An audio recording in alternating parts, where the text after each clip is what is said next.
ग्वालियर जिला एवं सत्र न्यायालय की विशेष सीबीआई कोर्ट ने बहुचर्चित प्री-पीजी फर्जीवाड़ा मामले में जुड़े पूर्व जूडा अध्यक्ष डॉक्टर दीपक यादव को बरी कर दिया है।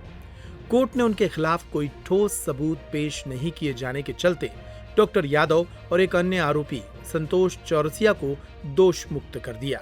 खास बात यह है कि लगातार गवाही से बच रहे आरटीआई एक्टिविस्ट आशीष चतुर्वेदी ने इस मामले में पिछले दिनों ही अपनी गवाही दी थी और तब आरोप लगाए थे कि डॉक्टर दीपक यादव ने 2006 की प्री-पीजी परीक्षा में अपने स्थान पर किसी सॉल्वर को बैठाकर परीक्षा दी थी,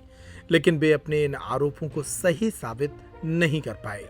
और इसीलिए डॉक्टर दीपक यादव और उनके एक साथी को इस मामले में बरी कर दिया गया।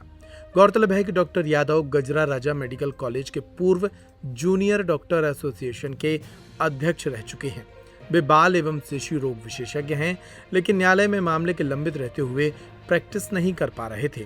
सीबीआई कोर्ट से बरी होने के बाद अब उनकी प्रैक्टिस का रास्ता साफ हो गया है। इस बारे में ग्वालियर सीबीआई कोर्ट के वकील पीयूष गुप्ता ने जानकारी दी। आज ये प्रकरण था जिसमें आशीष चतुर्वेदी के द्वारा वीरेंद्र को एक शिकायत की गई थी, ये कहते हुए कि प्री-पीजी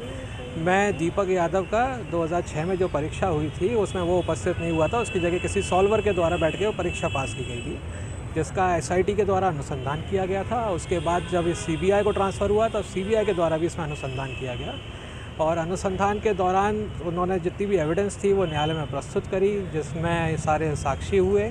उसमें आखिरी में आशीष चतुर्वेदी का भी बयान लेखबद्ध हुआ था और फिर उसके बाद न्यायालय के द्वारा ये पाया गया कि इसमें दीपक यादव एवं संतोष चौरसिया दो आरोपी थे,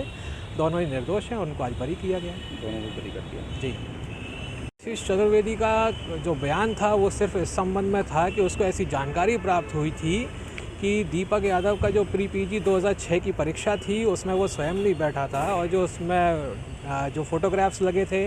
वो उसके नहीं थे। प्लस उसका कहना यह था कि उसने जो हस्ताक्षर बनाए थे अपने वो इतने सिंपल थे कि कोई भी उसको कॉपी कर सके, तथा एक उसने जो एड्रेस उसमें लिखा था 11 कल्पना नगर का, उसने कहा था कि ये एड्रेस पे वो रहता नहीं था, वो आमको रहता था और उसने ये